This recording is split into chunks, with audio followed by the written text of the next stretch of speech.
से ही घी है तो तुम दूध में काम चलाओ, घी की क्या जरूरत, तो काम चलेगा क्या? बोलो बोलो बोलो बोलो, नहीं चलेगा। भगवान सब जगह है।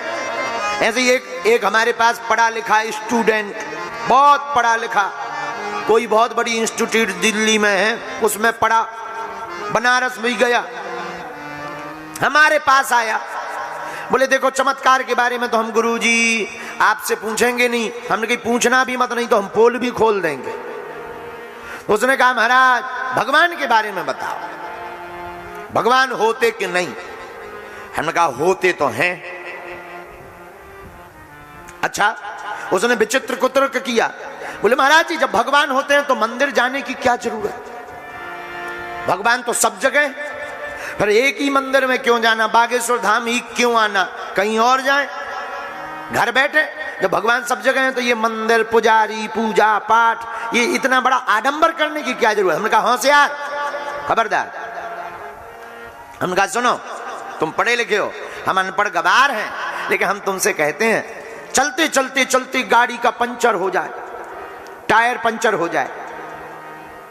अब टायर पंचर हो जाए, अब टायर में हवा चाहिए, तो हवा तो सब जगह है, तुम रोड पर ही खोल के बैठ जाओ, आजा हवा भर जा, आजा हवा भर जा, आजा हवा भर जा, तो क्या भरेगी? बोले नहीं भरेगी। हमने कहा क्यों नहीं भरेगी, हवा तो है, भर ले। बोले नहीं नहीं, उसके लिए एक मशीन की जरूरत होगी तभी हवा भरेगी। हमने कहा उसी प्रकार भगवान सब जगह हैं, लेकिन एक विशेष केंद्र की जरूरत होती है जहां आस्था जागृत हो सके, उसका नाम मंदिर है।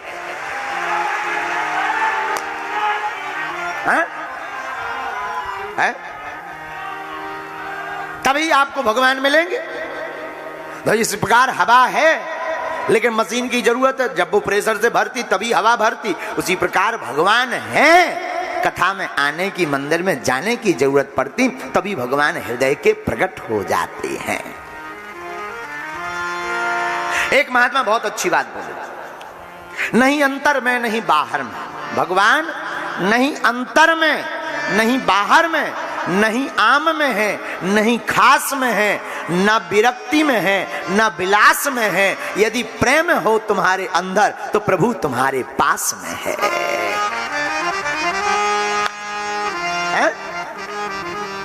अच्छा ऐसे सुनो और सुनो, रोको रोको रोको।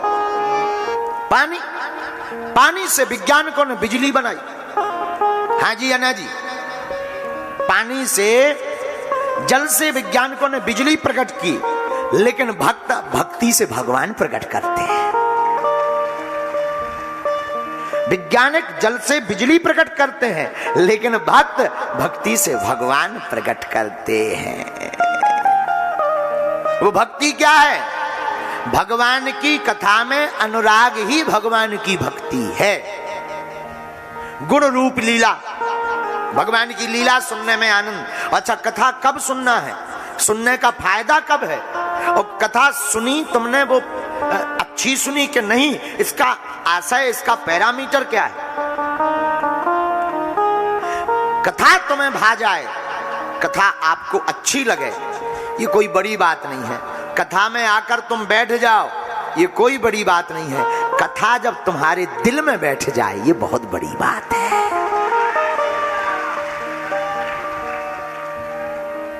और जब तुम कथा सुनते सुनते गदगद होने लगो, मन तुम्हारा एकदम भगवान के चरित्र में डूबने लगे, नेत्र सजल होने लगे, वाणी गदगदाने लगे, तब समझ लीजिएगा कि कथा से तुम्हारा प्रेम बढ़ गया है। किससे?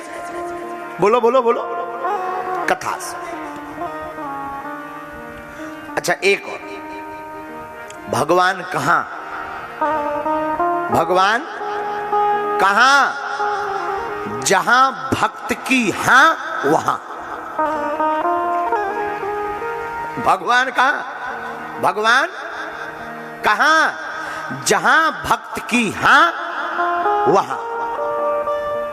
जहां भक्त कहता भगवान यहां, प्रहलाद जी ने पत्थर से, खंबे से प्रकट कर दिए हैं। तो भगवान कहां? जहां भक्त की हां वहां भगवान है। और आप लोगों को भी हम कहना चाहते, आप आपके मन मंदिर में ही परमात्मा विराजमान है। मेरे पागलों, अब आज एक सूत्र लेकर के जाना, तुम भाव पूर्वक जहां हां कह दोगे वहीं तुम्हें भगवान के दर्शन हो जाएंगे। बोलो सीताराम, जोर से बोलो। जहां भक्त की हां होती है भगवान वहीं होते हैं। एक बात और, पूरी बात हो जाए।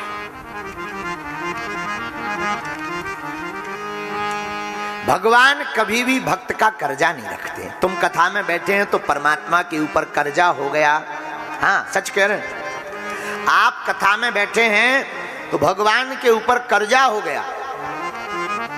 और भगवान कहते भी एक जगह वाणी में, किसी ने भगवान से पूछा, महाराज आप किसकी सुनते हो? बोले भक्त की। फिर ज्ञानी की क्यों नहीं? बोले ज्ञानी तो अपने आप में ही मस्त रहता, ज्ञानी तो कहता है कछु लेना ना देना, मगन रहना। ज्ञानी लोग जो होते हैं वो तो कहते कछु लेना ना देना, मगन रहना, हमें कोई मतलब ही नहीं, हम तो मगन है। लेकिन जो भक्त होते हैं वो भगवान पर आश्रित होते हैं। द्रौपदी जी ने, आहा सुनिएगा, हे ठाकुर जी, हे नंदनंदन, भगवान की उंगली में चोट लग गई। अनेक लोग वहां पर खड़े हुए थे, रानियां खड़ी हुई थी। द्रौपदी जी ने देखा कन्हैया जी की उंगली में चोट लग गई, रक्त बह रहा है, तुरंत अपनी साड़ी का पल्लू फाड़ दिया और भगवान की उंगली में बांध दिया। और रानियां कोई कपड़ा ढूंढ रही, कोई डॉक्टर बुला रही, पर द्रौपदी जी ने ऐसी कोई बात नहीं सोची, तुरंत साड़ी का पल्लू लिया, ठाकुर जी की उंगली में बांध दिया और बांध करके खड़ी हो गई। भगवान बोले, देवी आपने ये इतनी महंगी साड़ी फाड़ दी?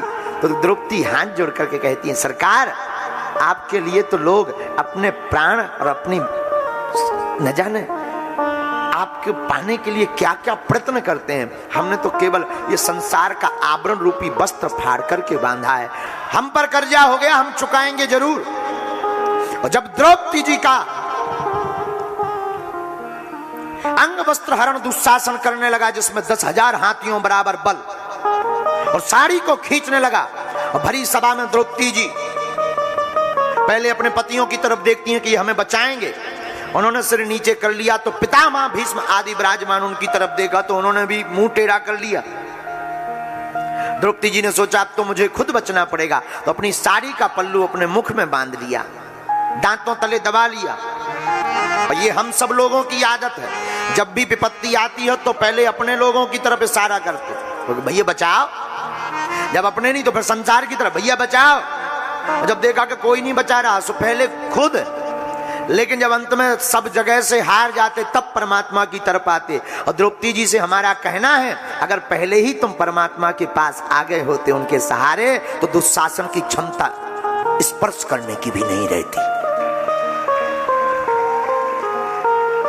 आहा, साड़ी का पल्लू दुशासन खींचने लगा, ये भगवान को पुकारने लगी, हे नंदनंदन, हे यशोदानंदन, देवकी नंदन, अब तो बचाओ। और भगवान को याद आ गया कि इन देवी जी का हमारे ऊपर कर्जा है, साड़ी का पल्लू फाड़ा था। तो भगवान ने इतना चीर बढ़ाया, इतना चीर बढ़ाया, इतना चीर बढ़ाया कि दुशासन का दिमाग फाल्ट हो गया, मेंटल हो गया। नारी बीच साड़ी है कि साड़ी में ही नारी है, कि नारी ही की साड़ी है, कि साड़ी है सी नारी है। नारी बीच साड़ी है कि साड़ी बीच नारी है, कि नारी में ही साड़ी है, कि साड़ी में ही नारी है। नारी ही की नारी है, कि साड़ी ही की साड़ी है। खेल बड़ा भारी है, कि साड़ी ही की नारी है। दिमाग खराब हो गया कि साड़ी में नारी है, कि नारी में साड़ी है, कि साड़ी ही की नारी है, कि नारी ही की साड़ी है। साड़ी से ही नारी है, कि नारी से ही साड़ी है। खेल बड़ा भारी है, खेल बड़ा अद्भुत है। तो किसी ने भगवान से पूछा कि ये एक बात बताओ, इतना चीर आया कहां से? भगवान बोले, हम तो लेना देना करते रहते, यहां से लेते वहां दे देते। तो ये आपने चीर कहां से लिया? भगवान बोले, हमने गोपियों का चुराया है, द्रौपदी जी को दे दिया है। भगवान तो लेना देना करते, भगवान बड़े दयालु हैं, भगवान तो लेना देना कर। ये आपने चीर कहां से, फिर ये साड़ी कहां से चुराई? भगवान बोले हमने गोपियों की चुराई और द्रौपदी को बांट दी। ये भगवान का स्वभाव है। भगवान किसी का कर्जा नहीं रखते, ना ना ना, आज तक हमारा तुम्हारा भी नहीं रखेंगे। ये तय है, तुम जितना वक्त भगवान को दोगे, भगवान उससे दुगना तुम्हारी जिंदगी में खुशियां भर देंगे।